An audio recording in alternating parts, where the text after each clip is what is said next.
she actually got the guy, everything she wanted she got. The spells, plural, must have worked. But then things started to change slowly over time. At first, he got more controlling. Then she couldn't hang out with her friends. Was just locked in with the lady. It's something that had drew them both like to this lady. Now when Chris looked at this lady, he had a vision, y'all. He had a vision that him and Jasmine had broken up and the relationship ended up turning out to be like a homicide because one of them ended up unalive and the other person. Lord. Now, Please, I don't have any time for any gossip now. Eh? Yes. Look at you. Do something with it. It's just money coming to me easily. Money coming in and needing me. Money coming in repeatedly. Money coming, it's just money coming. It's just money coming to me frequently. Money coming in to be with me. Money coming in secretly. Money coming, it's just money coming. It's just money coming to me always. Money coming in all day. Money coming in all pay. Money coming, it's just money coming. It's just money coming to me frequently. Money coming in to be with me. Money coming in secretly. Money coming, this is money coming. It's just money coming to me easily. Money coming in and needing me. Money coming in repeat. hey friend, it's currently 11:38 at night, y'all, and I have a love spell for y'all. And when I say this story is gonna be crazy, we're gonna go into details and we're gonna really talk about it. And then I got names for y'all. So we're gonna talk about this girl named Jasmine and this dude named Chris. Jasmine and Chris thought that they could make the perfect love story. They thought that they could go to a voodoo lady and put magic on each other. And it was basically to make their relationship stronger, make them lock in with each other tough. But everything ended up going downhill after they visit this voodoo lady named Vicki. Now, one thing about Vicki, y'all, Vicki had years of experience doing love spells, voodoo rituals, all type of devil worship shit. Around the city, she was known for putting like demonic shit on people. Like people would come to her and be like, okay, I want a love spell on such and such. And she would put like a curse on them. So when Jasmine and Chris end up meeting Vicki, y'all, they world came tumbling down. Okay, let's get into it, y'all. Okay, so Jasmine and Chris, they had a good relationship. Jasmine loved Chris and Chris loved Jasmine. But let's be real, like any other relationship, everybody go through problems every now and then. Jasmine and Chris was going through a little phase in their relationship. They decided that it'd be best for them to take a vacation. And they decided to take a vacation in New Orleans. Now we all know New Orleans got a lot of like witchcraft shit going on, devil worship shit going on. Wow. That is one of the states that's known for like voodoo and all the other type of shit. So Jasmine and Chris, they book a flight to go to New Orleans. Now when they go there, y'all, it's amazing. They having drinks, they going to bars, they clubbing.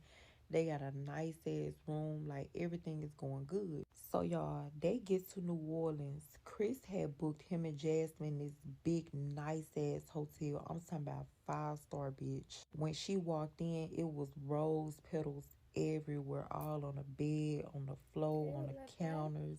He had champagne. He had motherfucking strawberries. He was finna turn his motherfucking queen up in New Orleans.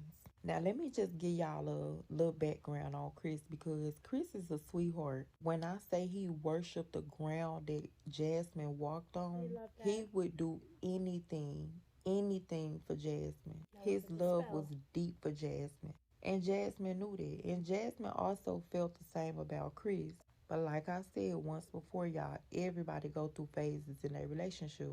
So they at the room or whatever. Jasmine just surprised. She like, Chris, oh my God, like I didn't know that you did this. Like, I love you. You know what I'm saying? Like, I'm so happy that we took the time out to like work on our relationship and take a vacation and just really, connect with each other. So Chris, he down on his knees, bitch. He's telling Jasmine how much he fuck with her. He's telling her how he'll go to the end of the world, how he'll basically behind Jasmine. Hell, he'll lay a bitch down behind Jasmine. And that goes to show y'all he did not play about Jasmine. So when they were back home or whatever, they didn't like the fact that they were getting into it a lot. They made a promise to each other, like whatever hardship that they go through in their relationship or whatever, they made a promise to always at least try to work it out, talk it out, you know what I'm saying? or either go seek therapy. Even though they wasn't married and stuff like that, baby, they still was willing to take the extra mile to fix their relationship. Now it wasn't so bad, but they were like nitpicking about little small shit. Maybe it was because they was working a lot and they didn't really have time to spend with each other. So I don't know. Anyways, they go to New Orleans or whatever. Chris tell Jasmine, put some sexy on. We finna go to this bar. So they go to this bar or whatever, and a bar like a couple blocks down from where they room at. So they get to the bar, y'all. It's a nice little vibe. Like everybody in that motherfucker turned up. Everybody feeling themselves. Like it's a nice little vibe. So Chris and Jasmine, they get them a seat or whatever. They sit at the bar. They ordering them some drinks and stuff. They talking. Chris was apologizing to Jasmine about how he been acting. Jasmine apologized to Chris for how she was acting. So during the vacation, y'all, they on to a good start. Now, while they talking and expressing themselves to one another, y'all, it's this old lady that comes and sit right beside Jasmine. So the way they were sitting was Jasmine back was turned towards the lady and she was facing Chris. So that means Chris was able to look at the lady that was behind Jasmine.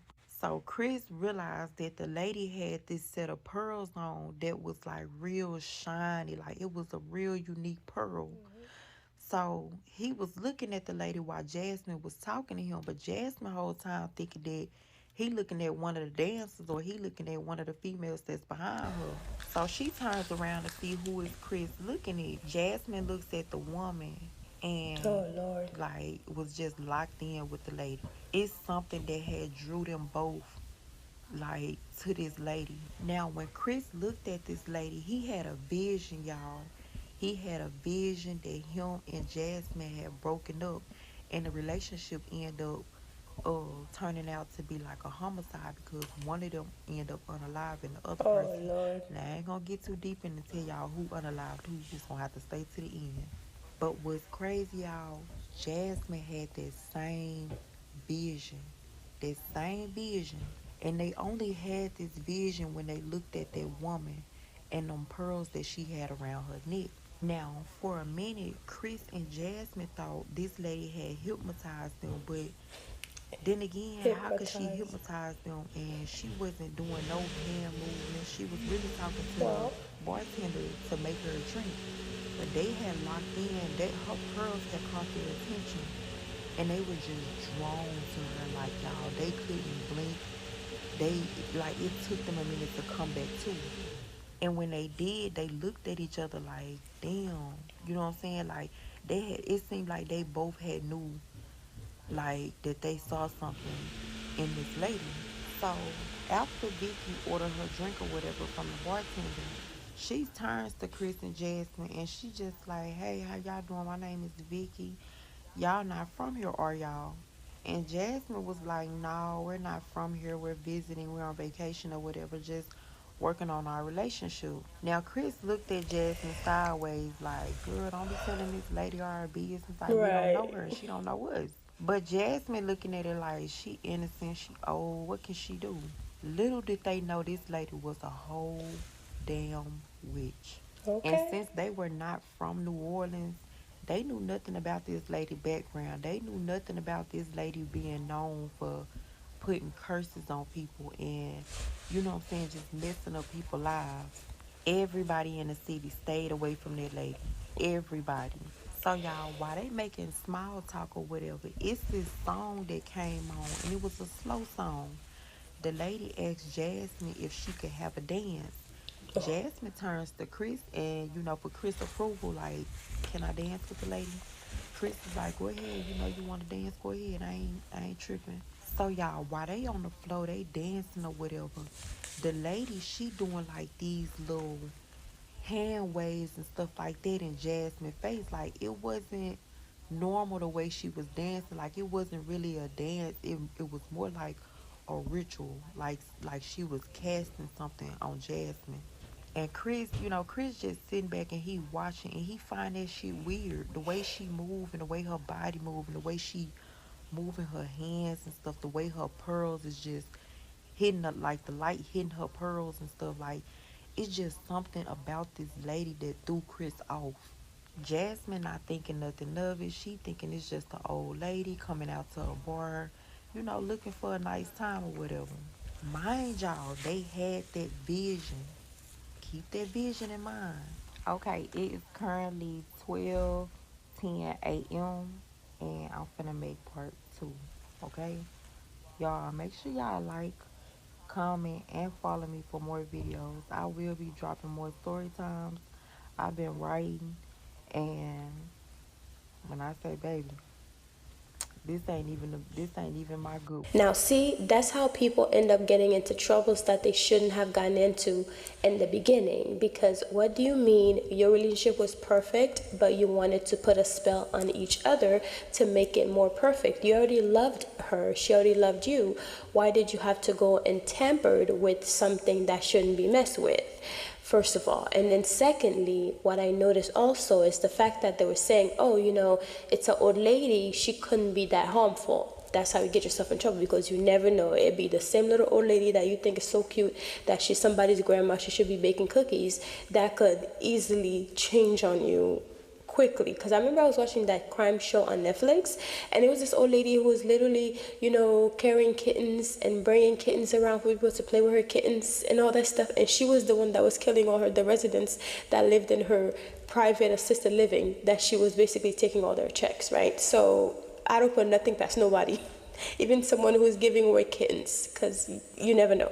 Anyways, and then she mentioned in the story that they were looking at her pearls and they noticed how it was just shining especially brighter. And in my opinion, it was giving very much she charmed her jewelry to do a certain job, and it was doing this job that it was supposed to be doing. And then when she mentioned that, they both had the same vision at the same time, and it wasn't a good vision. Okay, because there's visions that are good and you're just like, we both have the same vision. How likely is that? But it's cute.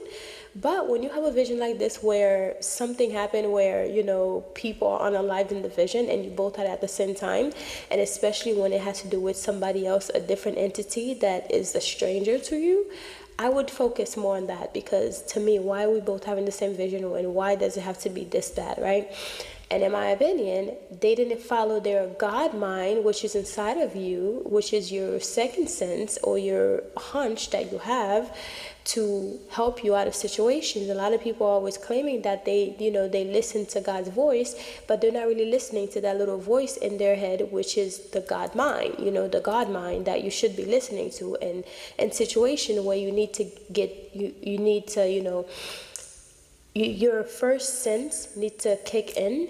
It don't kick in because we're not taught to listen to that little voice that's telling you what you should be doing, And also, when she basically made them feel some type of way when it came to the whole vision, she didn't have to say anything out loud for it to affect you. She could simply say an incantation in her mind because she have memorized it, and or because she's very powerful enough that she could simply use her mind telepathically to communicate with you. She doesn't have to say anything. But when you don't know these things, you just brush them over as if it's nothing. But when you do know, and it's something that you either practice a lot and or you've heard about, then you can be more prepared and more, protected. Like, put an armor on yourself, because you know that you cannot put nothing past anybody, especially when you're in New Orleans. She kept saying that it was so demonic, and I'm just like, girl, it's not that demonic, right? It's not that demonic. It's actually a very beautiful place. But when you don't know, of course, people are going to label everything demonic, except for the people who are in the church who are actual demonic people. Anyways, let's get to the next story. So y'all, we just gonna pick up where we left off. It ain't no need to repeat nothing. I see that y'all hate when I do that. So let's get into it. Okay, so we left off where Jasmine and Vicki was on a dance floor when they was just dancing with each other. So y'all, after the dance was over or whatever, Vicki was telling Jasmine like it's best for her to go ahead and head to her hotel now before it got too late. So Jasmine was like, "Oh, you're walking?" And Miss Vicki was just like, "Yeah, it's just up the street. I'm just a couple blocks away from She here." thinks she's Now, lit. Jasmine had a nice time with the lady. She danced with the lady. They vibe and all this stuff. So when Vicki had mentioned that she was walking to a hotel, Jasmine's like, "What hotel are you walking to? Because it's only one hotel on that street. So she was like, what hotel are you walking to? So Vicki was just like, oh, my hotel is just up the street. You know what I'm saying? It won't take me long to get there. Now, the way Jasmine is looking at this lady is like she's an old, innocent lady. Like, let me see this lady to her hotel room. She had been drinking. I had been drinking. You know what I'm saying? The least me and Chris can do is walk this lady to her hotel. So after she asked the lady what hotel she was in, come to find out, y'all, the lady was staying in the same hotel that Chris and Jasmine was staying in. So Coincidence? Jasmine like, oh, I me and think Chris, not. we are, checked in at that hotel. We can walk you home. We can get ready and call it a night anyway. So Vicky was like, are you sure?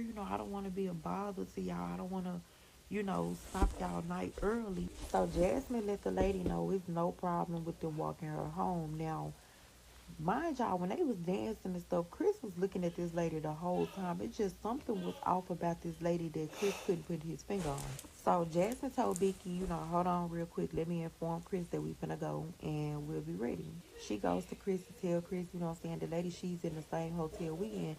Let's walk her home. Now, Chris was trying to tell Jasmine it's something about that lady that just threw him off. Jasmine Chris was laughed like, in hell Chris' no. fucking face like he just being paranoid. Mind y'all, Jasmine had been drinking. Miss Vicky had been drinking. Chris had been drinking too. But it was obvious that Vicky and Jasmine had more to drink than Chris did. Now, like I said, y'all, Chris would do anything for Jasmine. So he knew how kind-hearted Jasmine was towards people. So Chris was like, okay, if she wants us to walk her to a room, we'll walk her to a room. So as they walk into the room or whatever, the lady asked him, like, how long have y'all been together? Are y'all truly in love? You know what I'm saying? Like, how's the relationship? She is very invested in their relationship. Jasmine being drunk, Chris being nonchalant, Jasmine tells all their business. Oh, And Lord. Chris is like mushing her hand to like tell her to like, chill out. Don't be telling this lady. We don't know Completely this lady. oblivious. And you telling her all our business. Jasmine looks at Chris, rolls her eyes in a little playful way, and she continues to tell the lady about their relationship. She tell the lady how they have a good relationship, they love each other. It's just a thing, a little phase that they're going through where they have been getting into it lately. Miss Vicky like, oh yeah. She was like, I understand. She said y'all young, you know what I'm saying? That happens in a relationship. Not every relationship is perfect. But she told Jasmine it's ways that you can make a relationship perfect. Jasmine makes a small little giggle and she like, how could you make a relationship perfect? Jasmine like, ain't no relationship perfect. Like, no relationship in this world is perfect. So Vicky tell Jasmine, you would be surprised. I can make this the perfect relationship if y'all allow me to. So Jasmine was confused. Jasmine like, how could you make our relationship perfect? So Vicky was telling Jasmine how she was known for bringing couples together, like to have a stronger bond to the point where it would be like impossible for them to resist one another. Chris finally steps up because at this point he done had enough. He tell Red Jasmine, flags. let's just focus on getting home safe and we'll talk about the rest of this tomorrow. Now, Jasmine realized that Chris was a little upset because he had mushed her hand to let her know, don't tell this lady our business. We don't know her, she don't know us. Jasmine respects her man, so she see that Chris is a little upset. She starts talking about the relationship. At this time, they done made it to the room. So the lady thanked Jasmine and Chris for walking her to her room. So she like, since y'all walked me to the hotel or whatever, I'm gonna walk y'all to y'all room and we're gonna call it a night. Before Chris could even let Jasmine know that's not a good idea, Jasmine's like, okay, Oh, if you want Lord. to, you can walk us to our room. Mind y'all, Jasmine's not usually like this. Jasmine is drunk and them pearls and that vision. Don't forget that vision, bitch. So the lady, she walked them to their room or whatever, and at this point, she knowing what room they in. Chris and Jasmine gets to the room or whatever. Jasmine is like telling Chris, why don't you chill? Why are you so tough and stuff like that? We don't know this lady from a can of paint. So what could she change about us? So Chris was telling Jasmine, that's the thing. This lady do not know us, and we most definitely don't know her. So why would you fill this lady in on what we got going on? It's none of her business. So then Chris tells Jasmine about the vision that he had while they were at the bar. A tear rolled down Jasmine's face because at this point, it's like she was shocked at what Chris had just told her because, mind y'all, they had the same vision, but they wasn't able to talk about it because the lady was around. Y'all, this shit, sometimes telling these stories and shit like that, it brings chills to me. Okay, so hold on. Now So you're y'all, crying. Jasmine was telling Chris like, "That's crazy that you had that vision because I had that same vision while we were sitting at the bar." So Chris was telling Jasmine, "It's something about that lady that just, don't sit right with me." And Jasmine was telling Chris like, maybe it was just a coincidence. You know what I'm saying? Like, I don't think it's a big deal. Mind y'all, Jasmine is, well, she ain't drunk, but she had been drinking, so she's not really herself. So Jasmine cuts the conversation short or whatever. She tell Chris she finna take a shower so she can get in bed and lay down. Now with all of this going on, Chris will usually get in the shower with Jasmine, but at this point he just thinking about this lady. It's something about this lady that, just got his mind going. So he's sitting at the edge of the bed while Jasmine in there taking a shower, and the only thing that he keep picturing in his head is these pearls.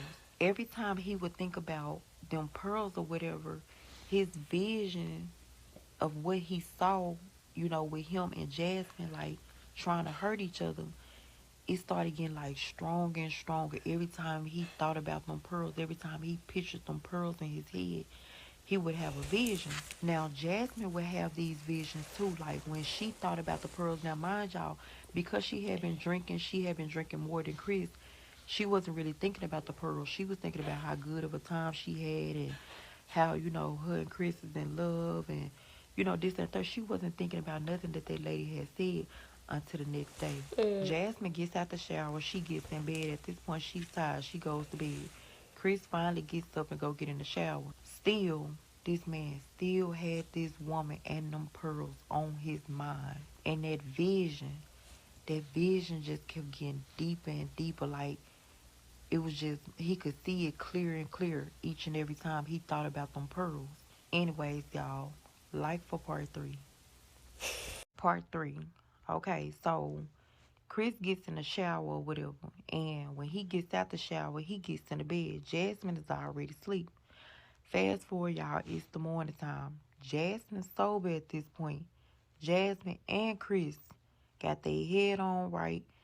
You know what I'm saying? The liquor is gone. As soon as Jasmine wakes up, y'all, she thinks about this lady. And she pictures them pearls, y'all. And when she pictures them pearls, she started having the same visions that Chris was having. And she brought it to Chris' attention. Like, that lady that we were talking to last night? She had a set of pearls on. And Chris stopped her in the middle of her conversation and was like, "Are you having them too?" And Jasmine instantly knew what Chris was talking about. And she was like, "Yes, I'm having visions of us trying to like hurt each other." And Chris was like, "Yeah." He was like, "I'm having the same visions. Like, what do that mean? What did this lady do to us?" So y'all, while they talking about it or whatever, it's a knock. A real light knock on their door. Jasmine goes to the door. When she answers the door, it's the lady, Miss Vicki, from the damn club. I mean the bar slash club. Jasmine opens the door. Miss Vicki got this little breakfast plate with bagels, eggs, strawberries, grapes. You know what I'm saying? She got a whole little breakfast bar. And she tells Jasmine, "I just want to thank y'all for walking me home, making sure that I got to my room safe. You know what I'm saying? I want to thank y'all with breakfast." So Jasmine's like, "Okay, thank you," or whatever. Now, mind y'all, even though Jasmine was tipsy that night that they had went to that bar, Jasmine remembered that lady saying that she could make their relationship perfect. So she brought it to the lady attention. She was like, "Last night we were walking and you said something about making our relationship perfect. What do you mean by that? And how could you, do that?" So Miss Vicky was telling Jasmine like, "Oh, honey, these hands right here, they do magic." Jasmine was looking confused like, "Magic? What do you mean magic?" So Miss Vicky was telling them, "I can put this love spell on y'all and y'all will be in love forever. Y'all will forever live happy. Y'all will grow old, with each other. Like, y'all would be locked in. So at first, Jasmine was like, no, because ain't nothing wrong with our relationship. Now, in the middle of the conversation, Chris gets up and he's like, no, thank you, man. We don't need a stronger bond. Like, she loves me, I love her, and that's the end of it. We don't need no love spell put on us. So Miss Vicki asked them if they were sure. The whole time she was making eye contact with Jasmine, asking Jasmine, like, are you sure? Miss Vicki felt like Jasmine was like the weakest link. She peeped that Chris wasn't like messing with her on that type of time. And so she knew she wouldn't get Chris to stay here, but it's a possible chance she was going to get Jasmine to stay here. So y'all, at the time, both of them had refused, but Miss Vicki had gave Jasmine her number and was like, well, just call me if you change your mind, you know what I'm saying? And while Vicki is handing Jasmine a paper with her phone number on it, Chris has another fucking vision and there's more details about them unaliving each other. So y'all, Jasmine took the piece of paper or whatever with the lady phone number on it, and as soon as they closed the door, Chris kind of went off on Jasmine like, you study talking to this lady. Why would you get her number? You know what I'm saying? Like, I don't understand. What are you trying to do? So Jasmine yelling back at Chris like, what the fuck are you talking about? You know what I'm saying? I'm just having a conversation. What you want me to do? Slam the door in the lady's face? Now, this is what the lady wanted. The lady wanted them to like argue so that they could seek her assistance with putting that love spell on them. This is where it gets deep, bitch. So y'all, they going back and forth and stuff like that. Chris getting loud with Jasmine. Jasmine getting loud with Chris. Chris storms out, to the back balcony of their hotel and was like, I just need a break. I need space. Like, don't come out here bothering me. Stay in your lane. I'm going to stay in my lane. So y'all, Jasmine, she crying. She like, damn, why the fuck is he acting like this? Like, we were just good. Now he acting like a bitch. But she didn't say that to her man. No, no, no, no, no. She was thinking it in her head. She knew not to play with Chris like that. She had too much respect for him. But she just couldn't understand why he was bitching so hard about this fucking lady. So after crying and crying and crying and crying, Jasmine finally reaches out to the lady. She decides to go through with the love spell. Now she go out there and she talk to Chris and she tell Chris, I don't like how everything is going with us. I don't like the fact that we are fighting and arguing. And Chris like, it's your fault. It's your fault. Like, you doing shit to piss me off. Like, I don't like you talking to people about what we got going on. So Jasmine at this point, she telling Chris, this could help us. This could bring us closer. The only reason we took this vacation is because we had been getting into it with each other. And Chris was trying to explain to Jasmine that the shit that they were arguing about was not that deep. It wasn't that serious to put a love spell on one another. But Jasmine was like, I think it is. I don't want it to get worse. Like, let's just do this and see how it turn out. If not, we can just ask the lady to remove the spell. Mind y'all, remember I told y'all in part 1, this lady was known for telling people she would put a love spell on them and she would fuck around and put a curse on them. So after talking, Jasmine finally convinces Chris to go through with getting the love spell or whatever put on them. So they call Miss Vicki up. They tell Miss Vicki, okay, we're gonna go through with can you tell us more about it? Miss Vicki happy as fuck. She happy as fuck because at this point she done got them where she want them. So Miss Vicki like, oh yeah, I can come over tomorrow and I could just explain to y'all, how the process go. So Jasmine was like, okay. Chris agreed, okay. The next morning Miss Vicki comes over there or whatever and she just explaining to them like, y'all are gonna be crazy in love with each other. Like, y'all will love each other to death.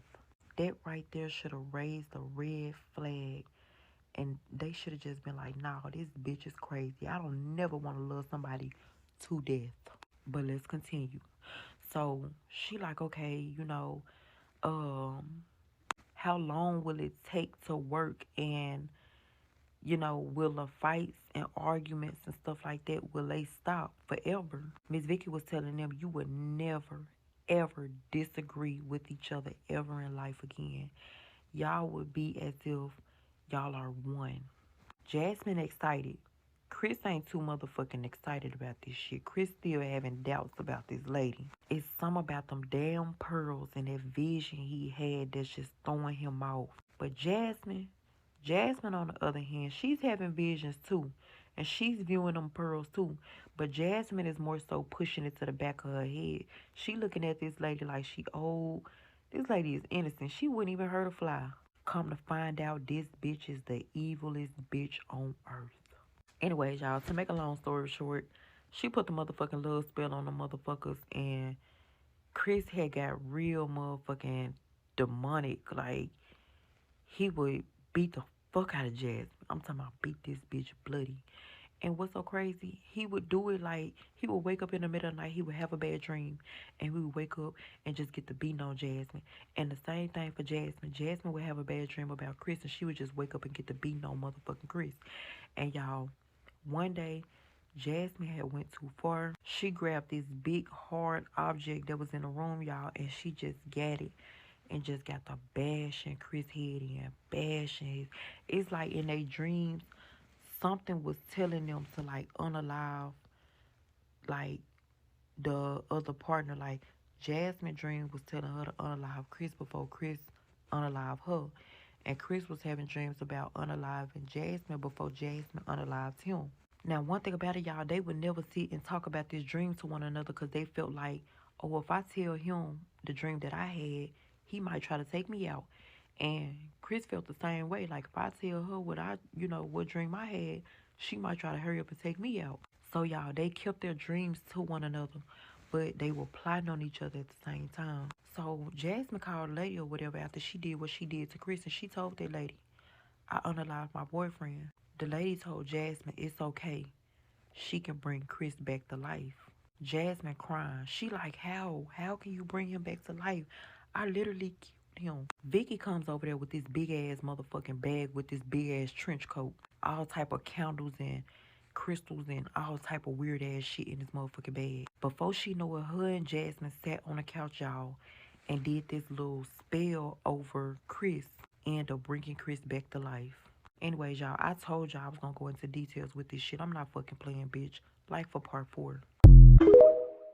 So I have a spooky story for you, and this one's coming out of Eastern Tennessee, which means we're in Appalachia. So it's the 1950s, and our submitter has a friend named Lynn. And Lynn is infatuated with this boy who lives in their town. She's been in love with him for like the last 2 years, and at the time of the story, they're about 16 and 17 years old, respectively. Now, this boy is a bit of a womanizer. All of the girls in their age group like him. He's popular with the guys, and he's generally well-liked around this town. But for Lynn, this is something else entirely. She hasn't been able to stop thinking about him once over the last 2 years. In fact, she starts imagining a future with him. The only problem is, this guy never notices her. And when he does pass her in the streets, he pays her no mind. And that's kind of a problem for Lynn. So one day Lynn is talking to her friend, the submitter, and they're talking about any and everything when the topic of the boy comes up. So Lynn is musing to her friend about the future that she sees them having together and the kids that they'll make and how pretty they'll be, yada yada. And the friend's like, hey, all of that sounds fine and dandy, but this guy doesn't even notice you, so how is that gonna happen? So Lynn's disposition changes a little bit, and she's looking a little dejected. Her friend tries to cheer her up and say that there are plenty of other guys who would love to be with her, but Lynn's not really having it because, again, she wants this guy. So Lynn's friend turns to her and says, why don't you ask your grandma to help you? So Lynn is like, no, I don't want to do that. She doesn't really do that kind of stuff for the family. And her friend tries to encourage her to do it by saying nothing beats a failure but a try. And so Lynn decides that maybe she'll mull it over. And if she decides to do it, she'll definitely go see her grandmother to see if her grandmother can help in these pursuits. So they end the night, her friend goes home, and the next day she goes to see her grandmother. Now in this area, Lynn's grandmother is pretty famously known for being a witch. Now the grandmother, along with a number of other people in this town, do not refer to her as such, but for the other half who are skeptical and or disrespectful, they call her a witch. But whatever the case, she was very good at what she does, has no shortage of customers, and she's in pretty high demand for those things that are a little more difficult to fix. So now her grandmother would never call what she does witchcraft, but she does refer to it periodically as conjure, root work. That time she'll refer to it as holler trickery or holler magic, but the gist is still the same. She has an ability to do things that others cannot, to include love spells, which is why Lynn shows up at her doorstep this one day. So as soon as Lynn's grandmother opens the door and sees her standing there, she gets straight to the point. Are you here about that boy? Of course, Lynn can't get anything past her grandmother, and she admits that yes, she is. So her grandmother invites her in, and she gets straight to the point. She tells her, I can't do anything except sweeten him to you. Now, Lynn's face drops because she's hoping her grandmother can do more. She's seen her grandmother do more. She's seen her make women become faithful, husbands stop beating their wives, and she knows for a fact she's seen her bring two people together. So why in this situation was she any different? Why couldn't she help her the way she helps literally everybody else? So obviously Lynn was really upset with her grandmother. And sensing this anger, Lynn's grandmother again straight up told her that she hadn't done enough living to know what she wanted, that this boy is absolutely no good, and that love would find her in a few years if she was patient enough to wait for it. But Lynn wasn't hearing any of it. She stormed out of her granny's house and decided she would take matters into her own hands. And why not? She had watched her grandmother do those things she does thousands of times. It shouldn't be hard to replicate. So the next day, Lynn got to work. She ran over to her grandma's house while she was out, stole some supplies, went back to her house and got busy. She went outside, grabbed a couple of herbs that she thought she would need, raided the kitchen for the rest, and went upstairs to her room. She did all of the things she saw her granny do 1,000 times before and didn't think twice about it. She also took some extra steps. She took off her undergarments and did something special with that. She lit 2 candles, tied them together, created a binding spell. She created a jar and slid it underneath her bed. She even slept with herbs under her pillows. Anything that would help her in this pursuit of this boy she was so in love with. Do you know what happened?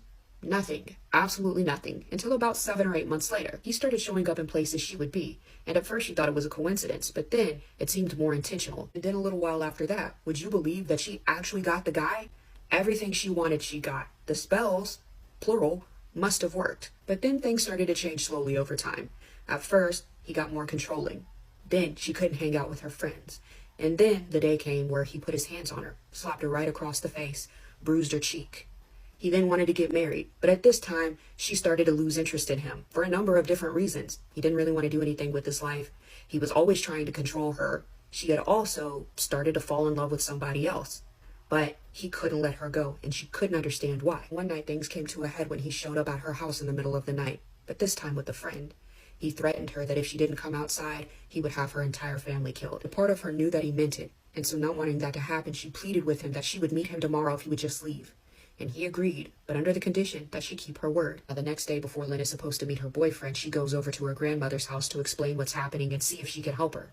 Unfortunately, her grandmother had to tell her that because she has no idea what she had done, she can't help her undo it, and certain things have staying power, and that's why you avoid them in the first place. So Lynn left her grandmother's house terrified. She didn't know who she could turn to, what else she could do, and she knew that if she didn't show up when she said she would, that her boyfriend would likely keep his promise on his threat. So Lynn showed up to the spot her and her boyfriend typically met.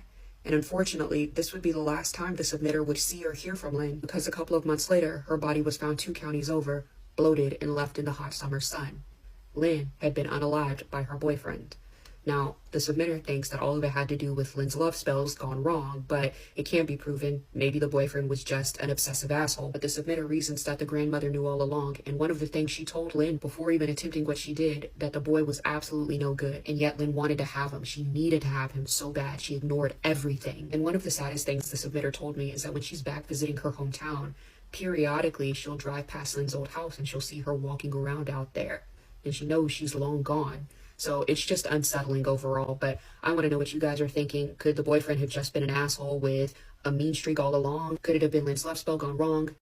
Now, this story is a cautionary tale. Whether or not it's a real story or not, it is a cautionary tale. Why? Because that's actually one of the reasons why I create my books and I give you step by step on how to do the thing yourself. Because for one, when you do the work yourself, your energy is being transferred into the work, which then it makes it a lot stronger versus having someone do it for you. Because one thing about the spiritual community, in all community really, there's always going to be good people and there's going to be bad people, right?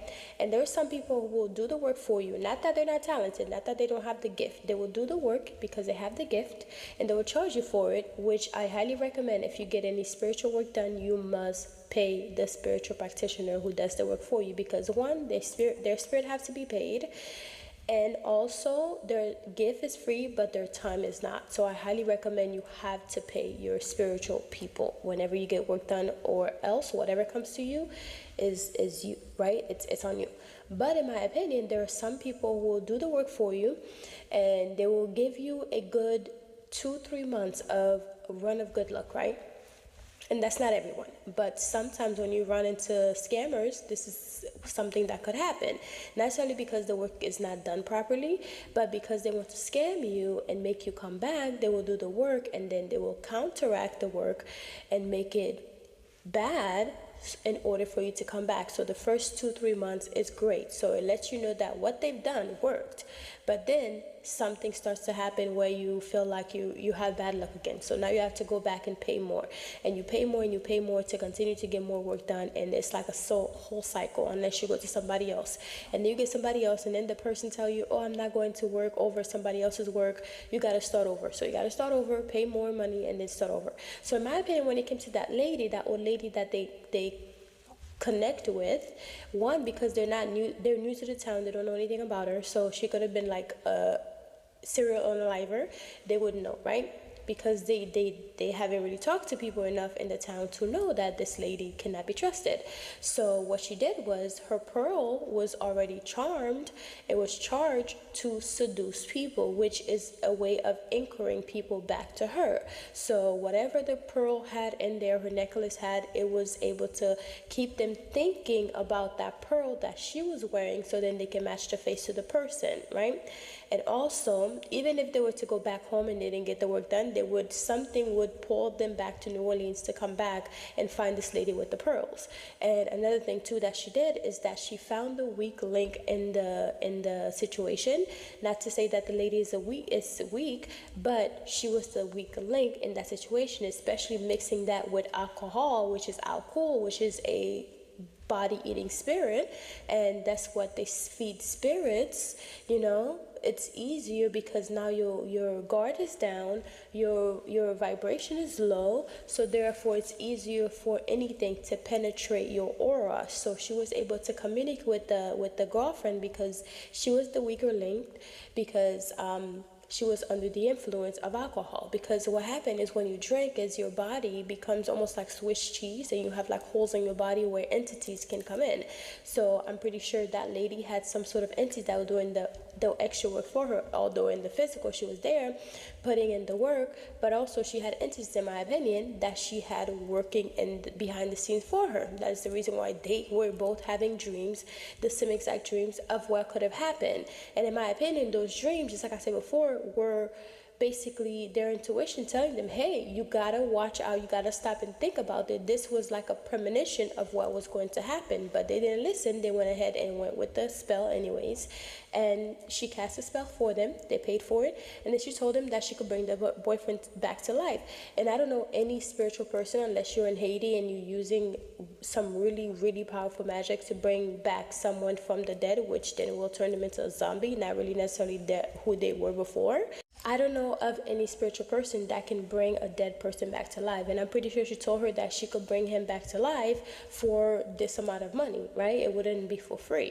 But even if she were to bring him back, it wouldn't have been the same guy that she was with before, because that's just not how it works. Unless, you're in Haiti and you have someone who can bring somebody back to life, but then even then, it would be in zombie form. That person wouldn't be there 100% themselves like they were when you first met them.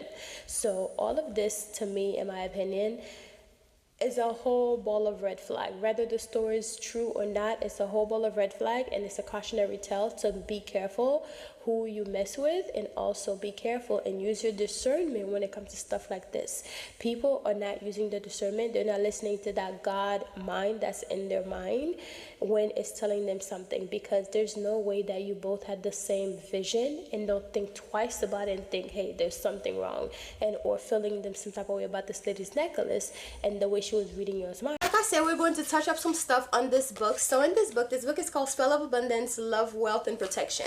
So in this book, on the first page, actually, I have a glamour affirmation that you will basically say, you stand in front of the mirror and you stare at yourself and you admire yourself, and you will say to yourself how beautiful you are. You'll basically seal this your beauty, like your glam, after you've done your makeup, or even stand in front of the mirror naked with nothing on, so you can really reaffirm yourself of your beauty, of your confidence, and all that. This book is mainly for like self-confidence and self-elevation, calling the goddess in you, calling the divinity in you, calling the beauty in you, and also work with the moon, because the moon represents the woman, the mother, womb, water, all of this.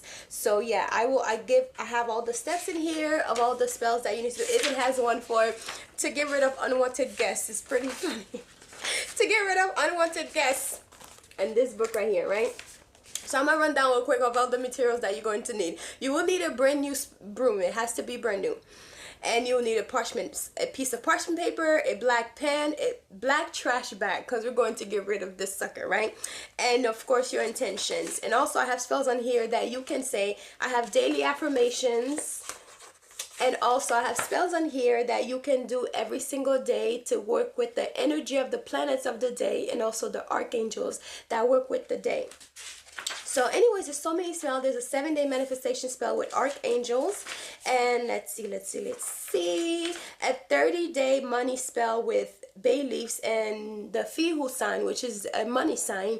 It's like an F with the extra part. Anyways, the symbol's there, and I even show you like what you need to do, what the sigil look like, all that, and the keys to enhance your spell. So there are different things on here on how to enhance your spell, and basically grow your finance, grow your love, self-love, self-admiration, chance to say to yourself to give you that extra energy to go about your day. And also tips to enhance your spell. Oh, I already said this. And morning coffee abundance prosperity spell. You guys remember I just shared a video about morning coffee and how important it is when it comes to hoodoo, and how you can basically use your first cup of coffee in the morning to manifest a better life or a better day, or to bring forth money to you. So don't let, you're already doing these things anyway, so you might as well just incorporate something a little bit extra to basically boost your thing. And here's to influence your boss spell. So this one, I'm sure people who are actually working are going to love this. It's to influence your boss and attract favors towards you at work. Because look, in this economy, we're all working and we need some boost at work, and we also sometimes need to be tied to our job, so therefore you don't get fired. You know what I mean? So there's some stuff that you could do to basically tie yourself to your job, and or tie the job to you. And once you're done and you're all tired of that job, you can get rid of it. It's not something that's completely permanent, but use magic, guys. It's here for you to use. You have the herbs in your closet, you have the herbs in your pantry, you have the candles that you could just simply buy some candles super cheap. Use magic to elevate your life. Use magic to make yourself better. Let me tell you, Jesus was out here using magic, okay? Walking on water and stuff, and turning water into wine. Sounds like magic to me. But anyways, guys, I'll talk to y'all later. Bye.